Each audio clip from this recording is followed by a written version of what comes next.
OSTs ज़्यादा क्यों नहीं कर रहे आजकल? OST जिसको कहते हैं, ये आंसू से ही शुरू की थी कि ओरिजिनल साउंड ट्रैक लिखा जाएगा, OST होता है ये। गज़नफ़र अंकल का ये था कि वो कहते थे कि ये कैमरा ENG है, जाओ ले जाओ, दफ़ा हो जाओ, और ड्रामा लेकर आना मुझे नहीं पता, मेरे और कोई पैसे ऐसे नहीं है, जो गेट आउट। लेकिन अगर मैं कंपोज़र हूँ, मैं क्यों गाता रहूँगा हर?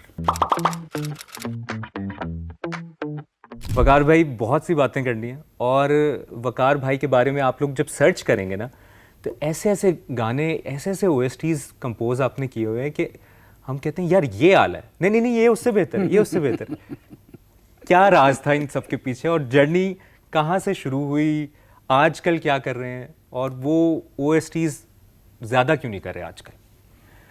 हाँ, ये अब इस एक सवाल में तीन सवाल तीन हैं। सवाल। शुरू Over तो to you. जाहिर है जी, एक बहुत अच्छा दौर था वो।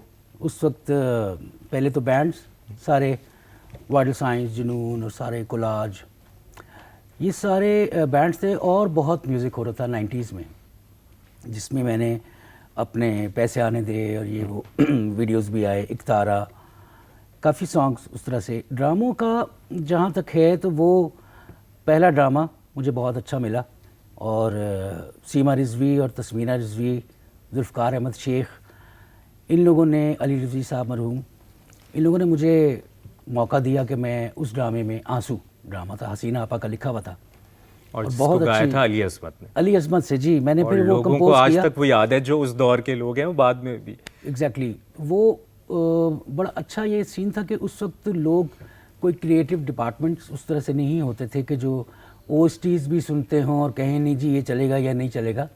तो वो सारा का सारा प्रोड्यूसर, डायरेक्टर और कंपोज़र की एक मेहनत होती थी, जो कि अब नहीं है।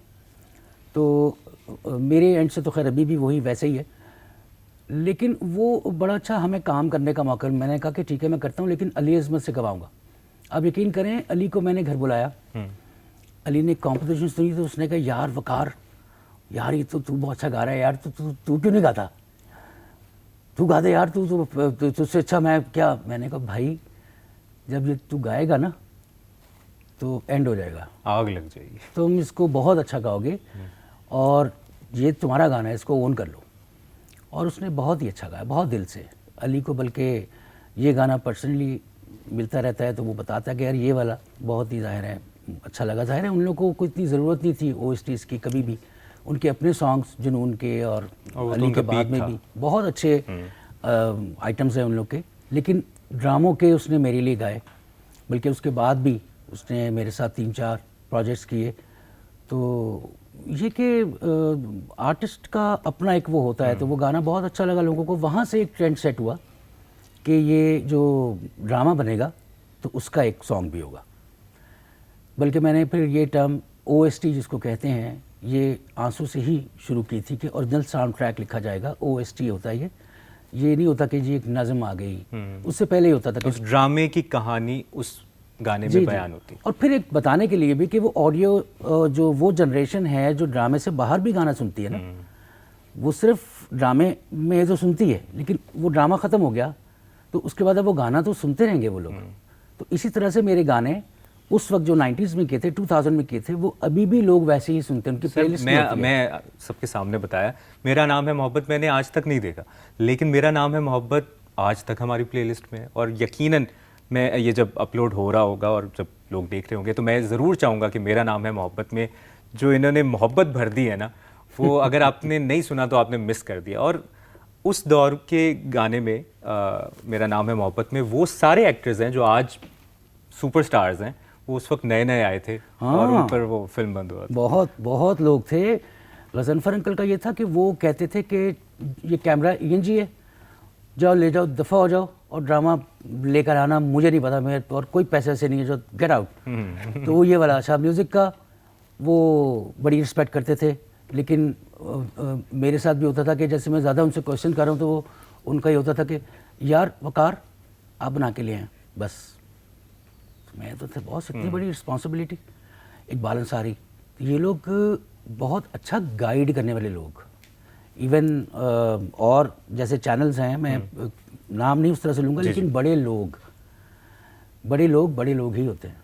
इमरान असलम साहब, एक बिल्कुल। बड़ा नाम बेशक। मरहूम, वो उनका बताना किसी चीज़ को, हम एक प्रोजेक्ट कर रहे थे, हम देखेंगे, तो वो बड़ा हॉर्न करने वाला था, ऐसी छोटी मोटी बात नहीं थी ना। ऐसा ही है। तो वो तो ये था कि हम देखेंगे, लाजिम है कि हम भी देखेंगे। तो और हमने देखा। जी, तो उसको लहक लहक के नहीं गाना। हम्म।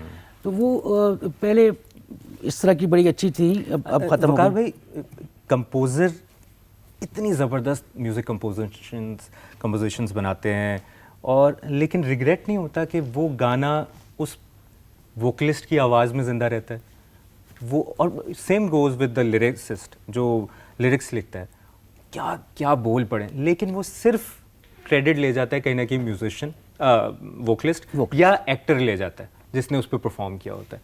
तो ये रिग्रेट नहीं होता कि मुझे ही गाना चाहिए था, मुझे ही सामने होना चाहिए था, या कंपोज़र का दिल बड़ा होता है, वो उसकी भूख उसी में होती है कि मेरा म्यूज़िक लोग सुन रहे हैं।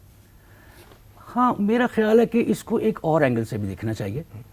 वो ये है कि अगर वो कंपोज़र है, अगर वो सिंगर बनने का शौकीन था और हादसाती तौर पे कंपोज़र बन गया, जो कि ज़्यादातर हमारे पाकिस्तान में ऐसे ही हैं, और वो गाने के उसमें, हालांकि मैं गाता था, मेरे वीडियोज़ आ चुके थे, लेकिन चूँकि मैं सजाद भाई के साथ बहुत अरसे से, मैंने 83 के उनका एक एल्बम था गोल्डीज़ नॉट ओल्डीज़, मैंने उसमें कंपोज़ किए थे पहले गाने। तो मैं कंपोज़ करता आ रहा था, मुझे नहीं पता था कि मुझ में ये टैलेंट ज़्यादा है कि मैं कंपोज़ करूँगा।